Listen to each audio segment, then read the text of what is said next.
الحمد لله وكفى والصلاة والسلام على سيد الرسل والصلاة والسلام على سيد الرسل وخاتم الأنبياء وعلى آله المجتبى وأصحابه الأتقياء ونشهد أن سيدنا وسندنا وحبيبنا وشفيعنا ومرشدنا ومولانا محمدا عبده ورسوله صلى الله تعالى عليه وعلى آله وأصحابه وأحبابه وأزواجه وذرياته وأهل بيته أجمعين وسلم تسليما كثيرا كثيرا. أما بعد فأعوذ بالله من الشيطان الرجيم. بسم الله الرحمن الرحيم. وهو الذي يقبل التوبة عن عباده ويعفو عن السيئات ويعلم ما تفعلون. قال الله تبارك وتعالى في مقام آخر: يا أيها الذين آمنوا توبوا إلى الله توبة نصوحا عسى ربكم أن يكفر عنكم سيئاتكم ويدخلكم جنات تجري من تحتها الأنهار يوم لا يخزي الله النبي والذين آمنوا معه نورهم يسعى بين أيديهم وبأيمانهم يقولون ربنا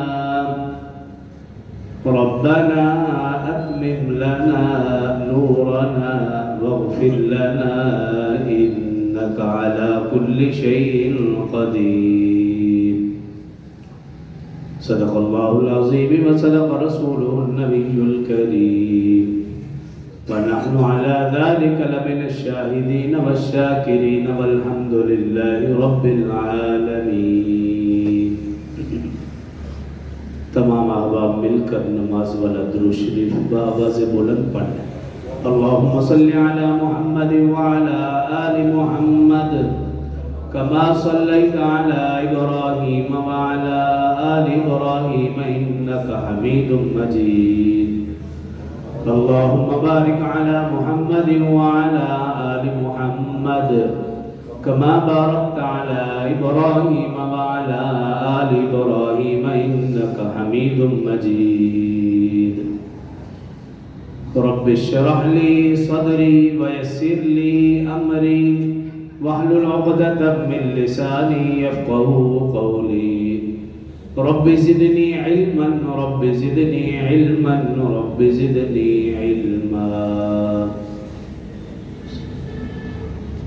میرے انتہائی واجب الاحترام برادران اسلام، دوستوں، بزرگوں، بھائیوں، اللہ رب العزت کا کروڑہ انعام و احسان ہے کہ اس ذات نے ہمیں آج کا خیر و برکت والا، بخشش اور مغفرت والا دن دیکھنا نصیب فرمایا. بلا شک و شبہ گزشتہ رات اور موجودہ دن یہ انتہائی خیر و برکت والے ہیں، بخشش اور مغفرت والے ہیں. لیکن اصل معاملہ ہے ان خیر و برکات کو سمیٹنے کا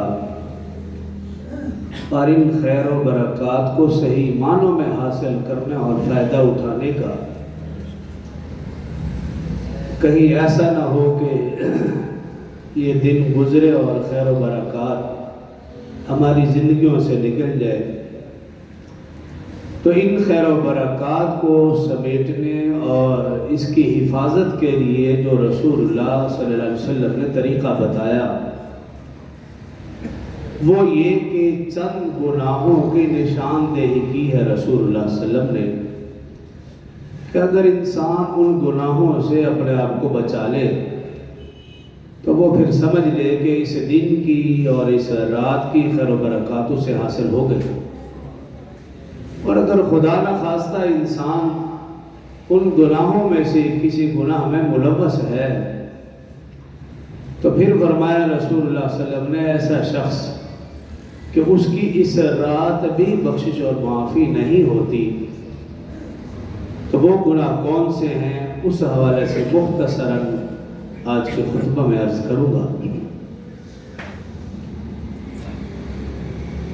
اس کی مثال علماء نے یوں لکھی کہ انسان حج یا عمرہ کرتا ہے اپنے گناہوں کی معافی کے لیے، لیکن ایک مسلمان اور ایک عاشق رسول کا سب سے بڑا ٹاسک رسول اللہ صلی اللہ علیہ وسلم کے در کی حاضری ہوتی ہے.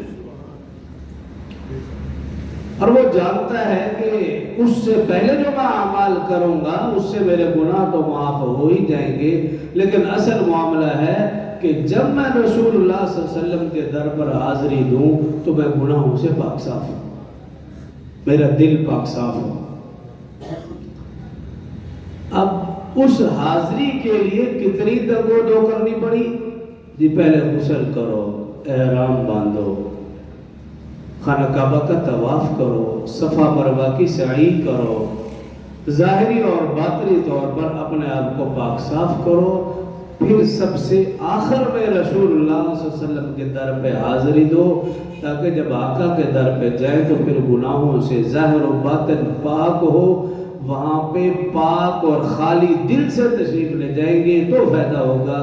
خدا نہ خواستہ اگر دل گندا ہے، جسم ناپاک ہے، جسم کے اندر چغلی، غیبت، کدورت، حسد، نفرت یہ چیزیں موجود ہیں تو پھر آقا صلی اللہ علیہ وسلم کے دربار پہ جانے کا بھی کوئی فائدہ نہیں.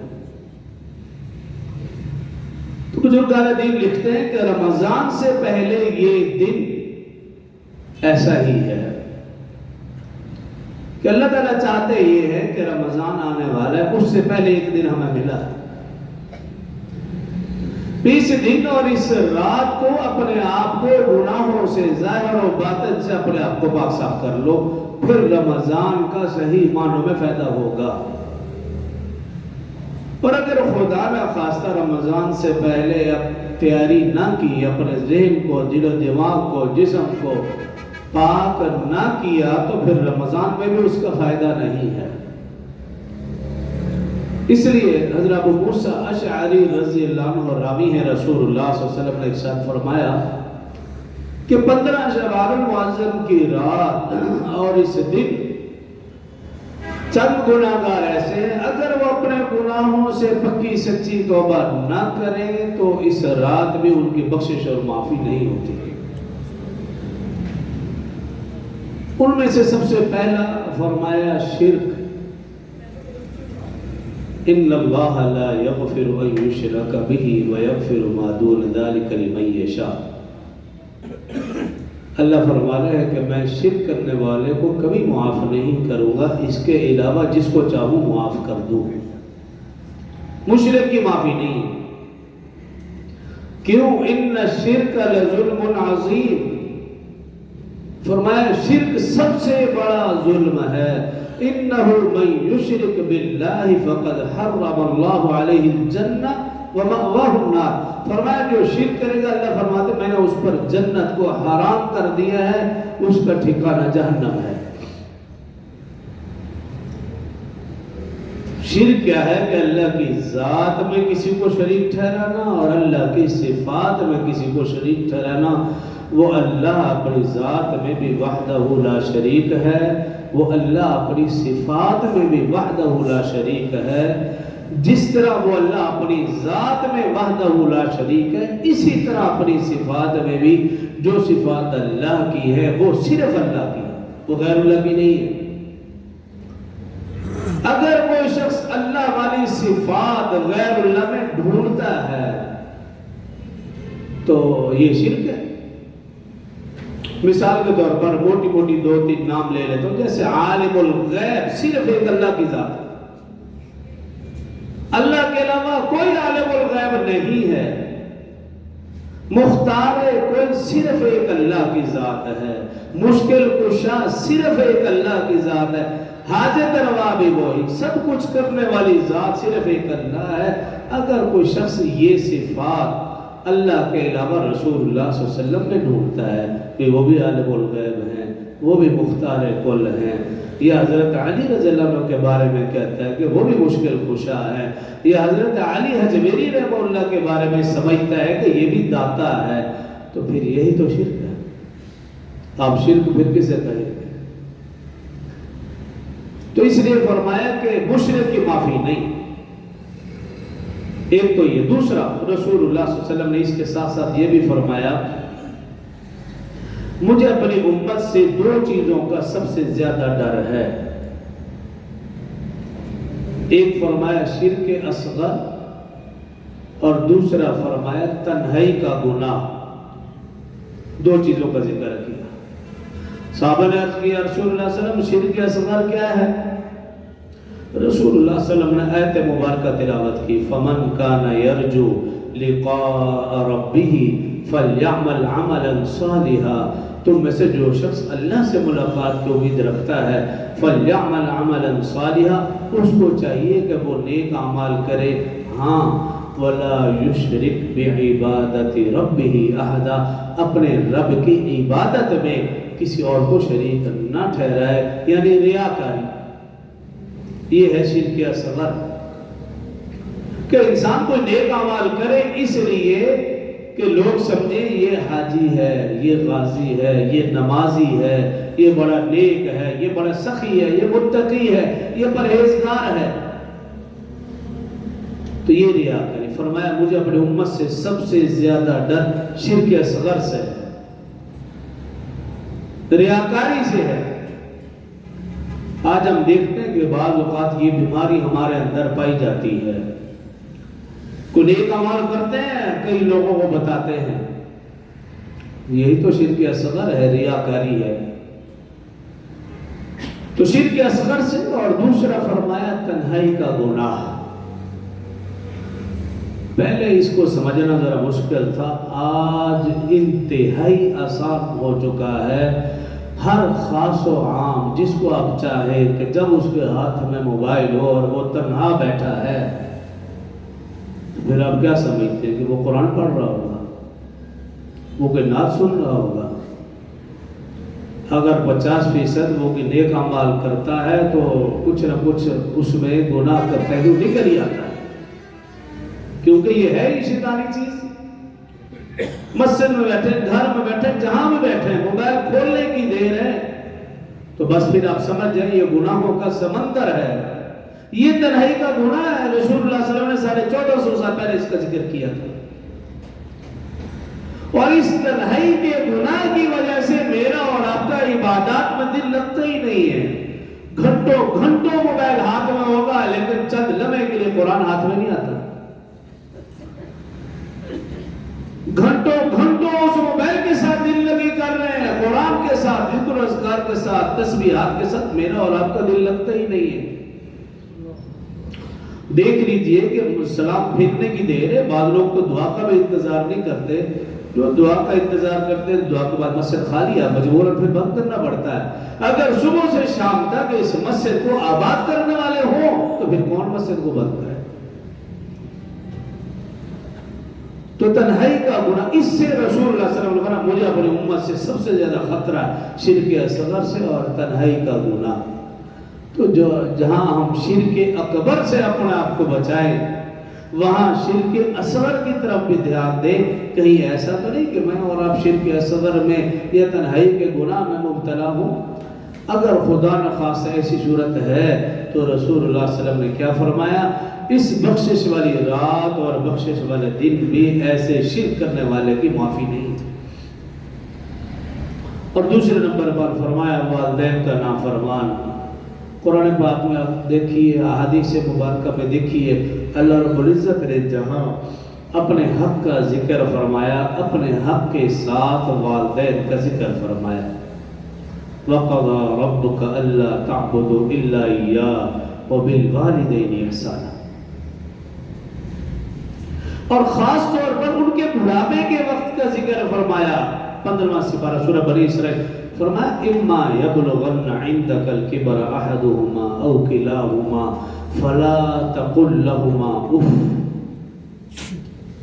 اگر والدین میں سے ایک یا دونوں بڑھاپے میں پہنچ جائیں، فلا تقل لہما اف، یہ عربی لحاظ سے سب سے کم لفظ جو ہے وہ اللہ نے بولا کہ والدین کے آگے اف بھی نہیں کہنا، خاص طور پر بڑھاپے کی حالت میں، جب وہ بیمار ہیں، جب وہ تمہارے محتاج ہیں، اس بڑھاپے کی حالت میں جب وہ پریشان ہوں، محتاج ہوں، تنگ ہوں، چل پھر نہ سکتے ہوں، کھا پی نہ سکتے ہوں، فرمایا اس وقت بھی فلا تقل لہما اف، اف بھی نہیں کہنا، یعنی منہ بھی نہیں بنانا، کوئی ایسا لفظ منہ سے جملہ کوئی نکالنا بھی نہیں ہے جس سے والدین سمجھ جائیں کہ میرا بیٹا مجھے تنگ ہو گیا۔ ایسے انداز بنانے سے اور ایسا جملہ کہنے سے منع کر دیا گیا، اور آگے کیا کہا بلا تنہرہما، انہیں جھڑکنا بھی نہیں ہے۔ بعض لوگ دیکھتے ہیں نا کہ جب باپ بار بار کسی چیز کا کہے تو وہ جھڑکتے ہیں، ابا جی میں تو کہہ نہیں، یہ ایسے نہیں، ایسے کرنا ہے، اس وقت نہیں، اس وقت دوائی دینی ہے، یہ کھانا نہیں، یہ چیز دینی ہے، وَلَا تَنْهَرْهُمَا، اللہ ہمارا جھڑکنا بھی نہیں ہے۔ وَقُلْ لَهُمَا قَوْلًا كَرِيمًا، انتہائی اچھے طریقے سے بات کرنی ہے۔ اور آگے کیا فرمایا؟ وَخْفِضْ لَهُمَا جَنَاحَ الذُّلِّ مِنَ الرَّحْمَةِ، اور آگے فرمایا کہ وَخْفِضْ لَهُمَا جَنَاحَ الذُّلِّ مِنَ الرَّحْمَةِ، اللہ پاک نے بڑی زبردست مثال دی، فرمایا کہ اس حالت میں جب تم والدین کی خدمت کرو، ایسے جیسے ایک پرندہ اپنے پروں کو کھول دیتا ہے، جھکا دیتا ہے، اپنے بازوؤں کو والدین کی خدمت کے لیے جھکا دو۔ وَخْفِضْ لَهُمَا جَنَاحَ الذُّلِّ مِنَ الرَّحْمَةِ، اور پھر کیا کہا؟ وَقُلْ رَبِّ ارْحَمْهُمَا كَمَا رَبَّيَانِي صَغِيرًا، اور اپنے والدین کے لیے یہ دعا کرتے رہو، ہیں زندہ تب بھی، چلے گئے تب بھی، کیا دعا سکھائی؟ رب ارحمہما کما ربیانی صغیرا، اے میرے رب تو میرے والدین پر رحم فرما جیسا کہ انہوں نے بچپن میں مجھ پر رحم کیا تھا، تو بھی ان پر اس طرح رحم فرما۔ تو فرمایا کہ والدین کا نافرمان، اور ایک حدیث مبارکہ میں ہے رسول اللہ صلی اللہ علیہ وسلم نے فرمایا جتنے بھی گناہگار ہیں سب کی سزاؤں میں اللہ تاخیر فرماتا ہے، کہ اس کو آخرت میں، حدیث میں فرمایا کہ جو والدین کا نافرمان ہے اللہ اس کی سزا میں جلدی اور دنیا میں، جلدی بھی اور دنیا میں بھی، کہ والدین نے بچپن لڑکپن جوانے تجھے پالا، تجھے بڑا کیا، جوان کیا، شادی کی، تیری ساری فرمائشیں پوری کی، اور اب جب تم جوان ہو گیا والدین کو بڑھاپے کی حالت میں ستانا، فرمایا ایسے کو سزا اللہ دنیا میں بھی دیتے اور جلدی بھی دیتے، باقی سارے گناہوں کی تاخیر سے سزا۔ اور ایک حدیث مبارکہ میں رسول اللہ صلی اللہ علیہ وسلم نے ارشاد فرمایا، نسخہ بتایا کہ جو شخص تم میں سے چاہتا ہو کہ وہ لمبی عمر پائے اور اس کے پاس مال بھی زیادہ ہو، ہر بندہ چاہتا ہے، رسول اللہ صلی اللہ علیہ وسلم کا فرمان کبھی جھوٹا نہیں ہو سکتا، فرمایا تم میں سے جو شخص چاہتا ہو کہ اس کی عمر لمبی ہو، مال زیادہ ہو، فرمایا وہ والدین کے ساتھ، قریبی رشتہ داروں کے ساتھ اچھا سلوک کرے۔ یہ نسخہ بتایا لمبی عمر کا اور مال میں اضافے کا نسخہ رسول اللہ صلی اللہ علیہ وسلم نے بتایا۔ تو والدین کا نافرمان، اس کی اس رات اور اس دن معافی نہیں۔ تو اگر خدا نخواستہ کوئی شخص سمجھتا ہے کہ میری وجہ سے میرے ماں باپ کو کسی بھی وجہ سے تکلیف پہنچی تھی یا نہیں بھی پہنچی، تو پھر کیا ہے، بندہ ایک بار والدین سے کہہ دیتا ہے کہ ابا جی ماں جی اگر مجھ سے غلطی ہوئی ہے تو درگزر فرما دیں، مجھے معاف فرما دیں، کوئی سزا دینی ہے تو دنیا میں دے دیں، معافی مانگنے میں کیا ہے، ماں باپ سے معافی مانگنے میں کس بات کی شرمندگی۔ تو والدین کا نافرمان، اس کی اس رات اور اس دن بھی معافی ہے۔ اور تیسرے نمبر پر فرمایا شراب پینے والا. قرآن پاک میں 7واں پارہ یا ایھا الذین آمنوا انما الخمر والمیسر والانصاب والازلام رجس من عمل الشیطان. اللہ فرمانا کہ ایمان والو شراب سے، جوے سے، تاش کے پتوں سے بچو. کیوں؟ رجس من عمل الشیطان، یہ شیطانی اعمال ہیں. فاجتنبوہ، اس سے بچو. لعلکم تفلحون، اگر تم کامیابی چاہتے ہو. کیوں؟ ان اعمال میں ہمیشہ کی ناکامی ہے، ناکامی ہی ناکامی. ایک حدیث مبارکہ میں رسول اللہ صلی اللہ علیہ وسلم نے ارشاد فرمایا جو شخص ایک گھونٹ بھی شراب کا پیتا ہے 40 دن تک اس کی کوئی بھی عبادت اللہ کے ہاں قبول نہیں ہے. ایک گھونٹ پیا اسے 40 دن تک. اور ایک حدیث میں فرمایا رسول اللہ اس پر اللہ کی لعنت، اللہ کے فرشتوں کی لعنت، تمام مسلمانوں کی اس کے اوپر لعنت ہے. اور حدیث میں یہ ہے کہ قیامت والے دن ایسے لوگوں کو تیۃ الخبال پلایا جائے گا. تیۃ الخبال. صحابہ نے عرض کیا رسول اللہ صلی اللہ علیہ وسلم وہ کیا؟ فرمایا کہ جہنمیوں کا خون، جہنمیوں کے جسم کا خون اور ان کی پیپ. ایک حدیث میں کہ ان کا پسینہ. فرمایا یہ ایسے لوگوں کو پلایا جائے گا. تو اگر خدا نخواستہ زندگی میں ایسا گناہ ہوا ہے تو پہلے اس کی معافی. اور توبہ کی علامت کیا ہے کہ اس کے بعد پھر کبھی نہ پی ہو تو سمجھ لیجئے کہ اللہ کے ہاں توبہ قبول ہے. پھر بندہ اس پر ندامت و شرمندگی نہ سمجھ جائے کہ اللہ کے ہاں میری توبہ، اب تو میں اس کے قریب بھی نہیں جاتا. پھر لوگوں کے سامنے اس کا ذکر بھی نہ کیا جائے. بعض لوگوں کو دیکھتے ہیں کہ گناہ ہو جائے تو پھر میں بھی بڑی پیتی سی، ایک وقت تھا. یہ کیا ضرورت ہے؟ ایک تو غلط کام کیا، پھر 4 لوگوں کے سامنے پھرنے خواہ بننے کی ضرورت نہیں ہے. ہاں اگر ذکر کریں گے تو پھر سمجھ جائیں گے ابھی اللہ کے آپ کا یہ عمل قبول نہیں ہے. اس کا پھر ذکر نہ کریں. جو گناہ کیا تھا اور توبہ کر لی پھر بات ختم. اس کا ذکر کرنا بھی گناہ ہے کسی بھی انداز میں. تو ایک تو یہ شراب والا عمل. اور چوتھا عمل بتایا جادوگر، جادو کرنا کر. قرآن پاک کے پہلے سپارے میں وَلَكِنَّ الشَّيَاطِينَ كَفَرُوا يُعَلِّمُونَ النَّاسَ السِّحْرَ.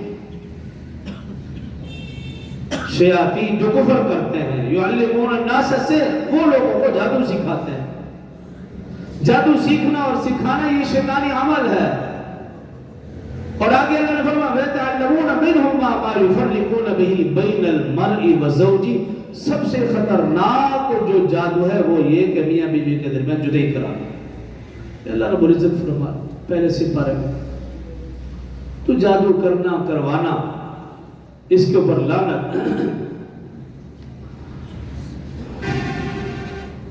اور اسی طرح اگلا گناہ رسول اللہ صلی اللہ علیہ وآلہ وسلم نے جو ذکر کیا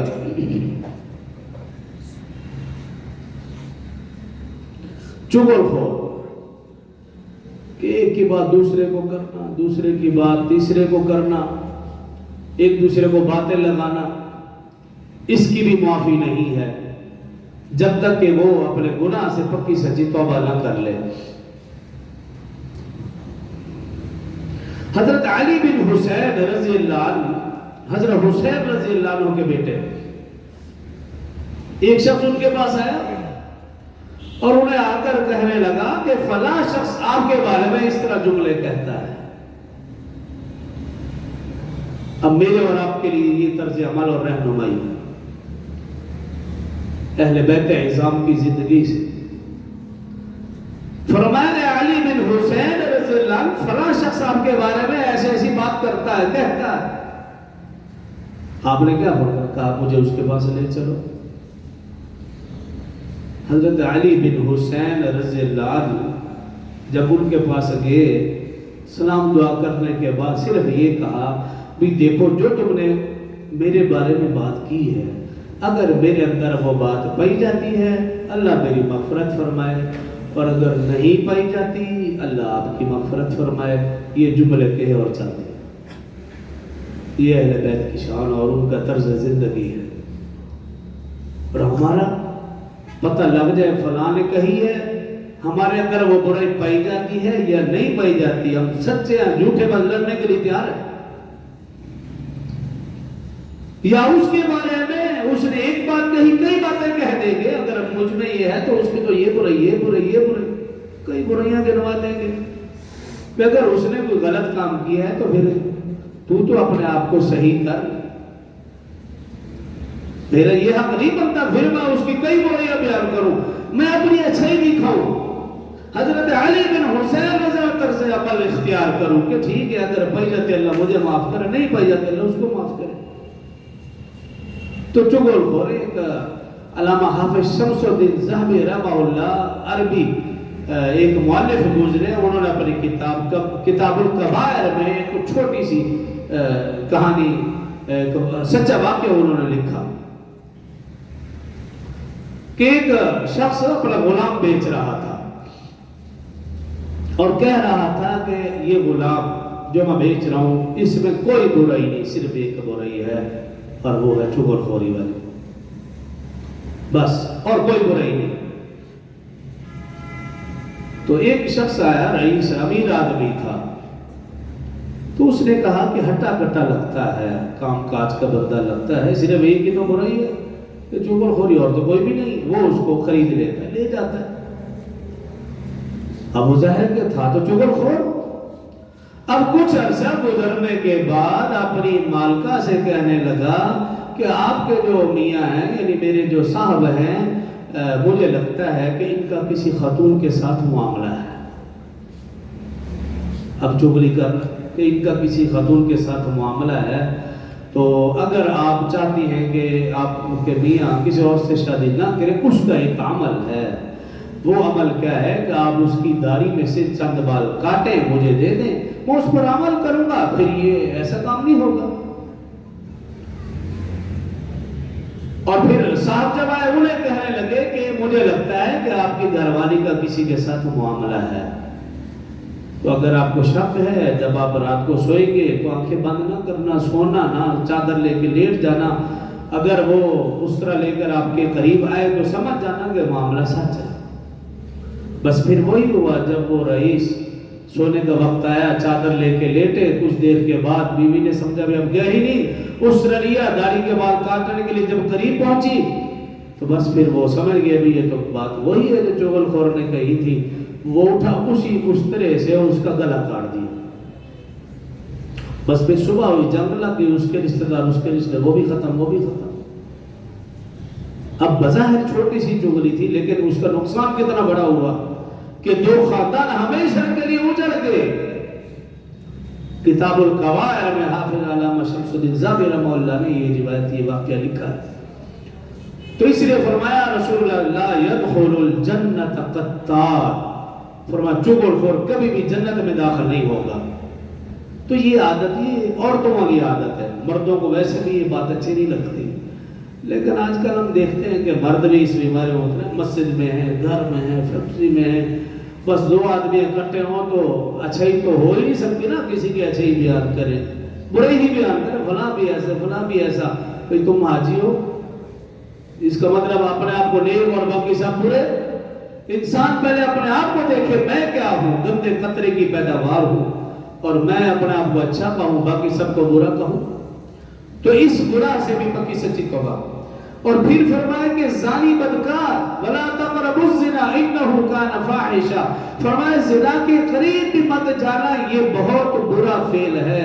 حدیث مبارکہ میں ہے کہ تورات، زبور، انجیل تینوں کتابوں کے اندر اور پھر حدیث مبارکہ کے اندر بھی لکھا کہ رسول اللہ صلی اللہ علیہ وسلم نے بھی ارشاد فرمایا کہ جو لوگ بدکاری کرتے ہیں قیامت والے دن اپنی شرم گاہوں کے بل الٹے لٹکائے جائیں گے،